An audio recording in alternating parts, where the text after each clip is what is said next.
এতদিন আমরা আলোচনা করেছিলাম মোহনবাগানের সমস্যাগুলো কোথায়। তো আজকে আলোচনা করব তার সমাধান কি হতে পারে। তো সেটা বলার আগে আপনাদের কাছ থেকে ক্ষমা চেয়ে নিই ফার্স্ট, কারণ আমি কোনো বিশেষজ্ঞ নই।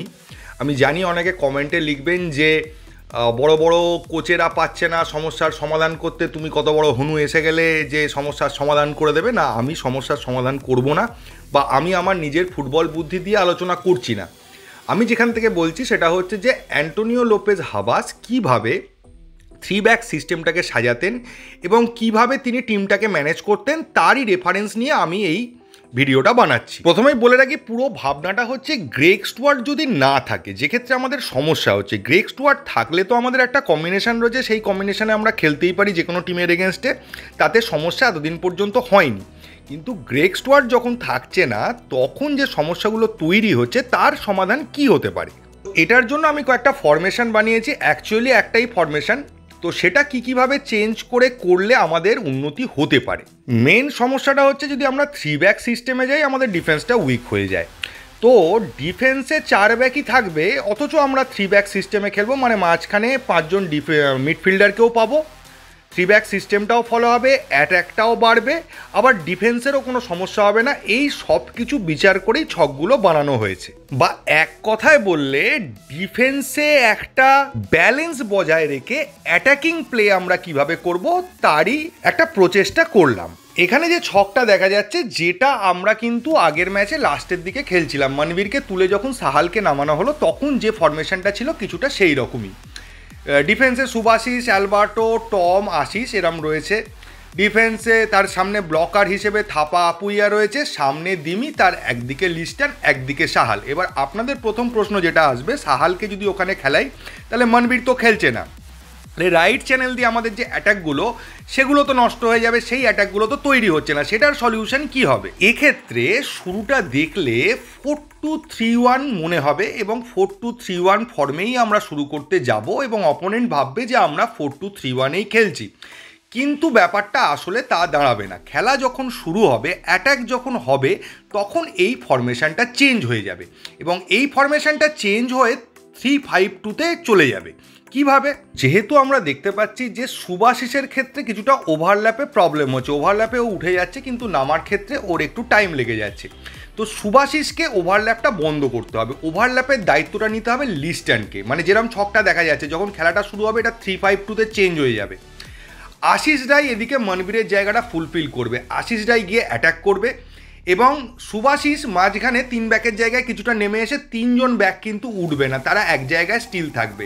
এদিক থেকে আশিস রায় অ্যাটাক করবে, আবার নেমে এসে 4th ডিফেন্ডারের কাজটা মানে রোলটা প্লে করবে, এবং লিস্টান যেরকম অ্যাটাক করছিল, এদিকের ওভারল্যাপিংটা পুরো অ্যাটাকটা লিস্টানের দিক দিয়েই কন্ট্রোল হবে, এবং পেছনে সুভাশিস থাকায় লিস্টানের এতটা সমস্যা হবে না। যেরকম এই ম্যাচগুলো খেলা হচ্ছিল 4 ব্যাকে, কিছুটা সেই রকমভাবেই ম্যাচটা খেলা হবে। উল্টো দিকে আশিস রায় আপ ডাউন করে অ্যাটাক এবং ডিফেন্স দুটোই সামলাবে, যেটা আগের বছর আমরা দেখেছিলাম আশিস রায় কিন্তু পারছিল করতে। আশিস রায় সেই কাজটা যথেষ্টই দায়িত্ব নিয়েই ফুলফিল করেছিল। ফলে এই ছকে গেলে আমরা 3 ব্যাক এবং 4 ব্যাক দুটো সিস্টেমেরই অ্যাডভান্টেজ পাবো, কারণ আশিস রায় নেমে এলেই এটা 4 ব্যাক হয়ে যাবে, সুভাশিসের ওঠার দরকার নেই, 3 ব্যাক সাপোর্টের জন্য রয়েছেই। এবার দেখা গেল আশিস রায়কে দিয়ে কাজটা হচ্ছে না, বা মনবীরের মতো অ্যাটাকিং জায়গাটা সে ফুলফিল করতে পারছে না, তখন কি করব? তখন অ্যাটাকের জন্য আমরা মনবীরকে নামালাম। মনবীরকে নামানোর সাথে সাথে এদিক থেকে লিস্টানকে তুলে নেওয়া হলো। লিস্টানকে তুলে নেওয়ার পরে আমরা ওখানে নামালাম আশিক কুরুনিয়ানকে।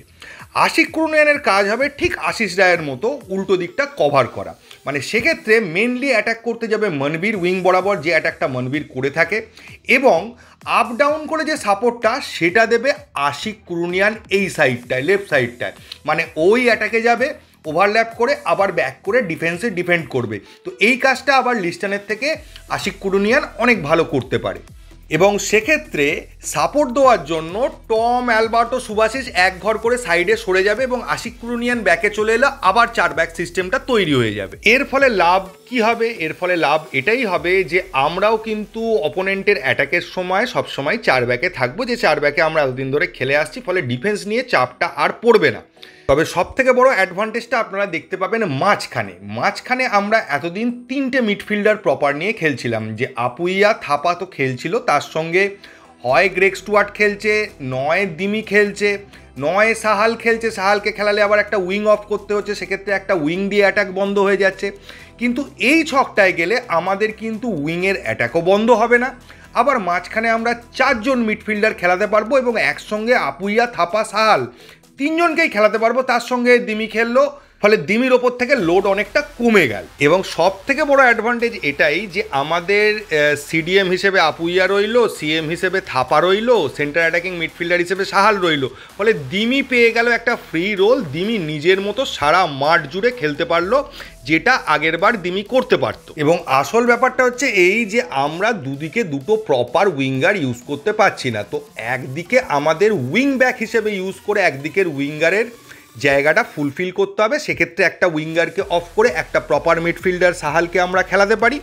যখন এদিক থেকে আমরা প্রপার উইঙ্গার ইউজ করছি তখন উল্টো দিকে অবশ্যই উইং ব্যাককে ইউজ করছি, আবার যখন আর এক দিক থেকে উইঙ্গারকে ইউজ করছি তখন উল্টো দিক থেকে উইং ব্যাক ইউজ করছি। তো এইভাবে দুটো উইংয়ের সমস্যার সমাধান হয়ে যাবে এবং একই সঙ্গে আমরা মিডফিল্ডেও একটা প্লেয়ারকে বাড়িয়ে নিতে পারবো, এবং যার ফলে যে প্লেয়াররা উইং ব্যাক খেলবে তাদের সাফল্যের ওপরই কিন্তু এই পুরো কম্বিনেশনটা বা ফরমেশনটা দাঁড়িয়ে আছে। আশিক কুরুনিয়ানকে দরকার হলে আপ ডাউন করে যেরকমভাবে একজন উইং ব্যাক খেলে, যেটা আশিক কুরুনিয়ান খেলতো এক সময়, সেই কাজটা ফুলফিল করতে হবে। বা আশিক কুরুনিয়ান যখন থাকছে না তখন আশিস রায়কে দায়িত্ব নিয়ে এই কাজটা করতে হবে, এবং আশিস রায়ের অ্যাকিউরেসি লেভেল, ক্রসিং লেভেল অত ভালো না হলেও ও কিন্তু আপ ডাউন দৌড়নোটা খুব ভালো করতে পারে এবং ঠিক সময়ে অ্যাটাকে গিয়ে ঠিক সময়ও ফিরে আসতে পারবে, ফলে ওই দিকটা প্রবলেম হবে না। এবং আশিক কুরুনিয়ানও যদি এই কাজটা করার চেষ্টা করে, আশিক কুরুনিয়ান আগে করেছে, করতে পারবে, ওর স্পিড আছে। তবে সমস্যার জায়গা একটাই হবে যে কোনোভাবে আমরা লিস্টন এবং মনবীরকে হয়তো একসঙ্গে খুব বেশিক্ষণ খেলাতে পারবো না, ওই একটা চেঞ্জের সময় হয়তো কিছুক্ষণের জন্য থাকবে। লিস্টন মনবীর দুজন যদি দুটো উইংয়ে খেলে তখন আমাদের কাছে 3 ব্যাক সিস্টেমে যাওয়াটা সম্ভব হবে না, কারণ দুজনের ক্ষেত্রেই অ্যাট্যাকটা যতটা বেটার, ডিফেন্সটা অতটা বেটার নয়। তাও মনবীরের ডিফেন্স কিছুটা বেটার হলেও লিস্টন কোলাসোর ডিফেন্স অতটা বেটার নয়, ফলে যদি আমরা মনবীর লিস্টনকে একসঙ্গে নিয়ে গিয়ে 3 ব্যাক সিস্টেমে যেতে যাই সেক্ষেত্রে সমস্যাটা হবে, ডিফেন্সের ওপর চাপ পড়ে যাবে। তো আমার মাথার ছোট্ট বুদ্ধিতে এবং অ্যান্টোনিও লোপেজ হাবাস যেভাবে খেলাতেন তার খেলার ধরনগুলো দেখে দেখে যতটুকু আমার মাথা থেকে এসছে সেইটুকু আমি তুলে ধরলাম। এবার আপনাদের যদি কিছু বক্তব্য থাকে, কিছু মনে হয় আমি ভুল বলছি, আমাকে শুধরে দেবেন, কমেন্টে জানাবেন। তবে আমার ব্যক্তিগতভাবে মনে হয় যে এইভাবে যদি একটা অ্যাপ্রোচ নেওয়া যায় তাহলে কিন্তু সাপও মরবে, লাঠিও ভাঙবে না। মানে আমরা 3 ব্যাকেই খেলবো, আবার 4 ব্যাক সিস্টেমও আমাদের থাকবে, আবার 3 ব্যাকের মতো অ্যাটাকও থাকবে। অনেক প্রবলেমের কিন্তু সলিউশন এখান থেকে পেয়ে যাব, এবং সবথেকে বড় কথা দিমি ফ্রি হয়ে যাবে। দিমি ফ্রি খেললে যে খেলাটা খেলতে পারে সেটা আমরা আগের বছর দেখেছিলাম, এবং আশা করব এই ফরমেশনে গেলে দিমির পুরনো দিনের খেলা বা আগের বছরের খেলাটাও ব্যাক করে যাবে। তবে সবই গ্রেগ স্টুয়ার্ট না থাকলে এই ফরমেশনের কথা, বা সেকেন্ড হাফে গ্রেগ স্টুয়ার্টকে তুলে নেওয়ার পর এই ধরনের ফরমেশনে আমরা চলে যেতে পারি, বা গোল হচ্ছে না সেই সময় আমাদের প্রচুর অ্যাটাকিংয়ের দরকার হলেও আমরা এই রকম সিস্টেমে চলে যেতে পারি। সেক্ষেত্রে 3 ব্যাক খেললে আমাদের অ্যাটাকটাও অনেক বেড়ে যাবে, মিডফিল্ডটাও অনেক বেশি সলিড হবে। তো এই ভিডিওতে এইটুকুই। যদি ভিডিওটা ভালো লাগে প্লিজ চ্যানেলটাকে সাবস্ক্রাইব করবেন। থ্যাংক ইউ, ধন্যবাদ এবং জয় মোহনবাগান।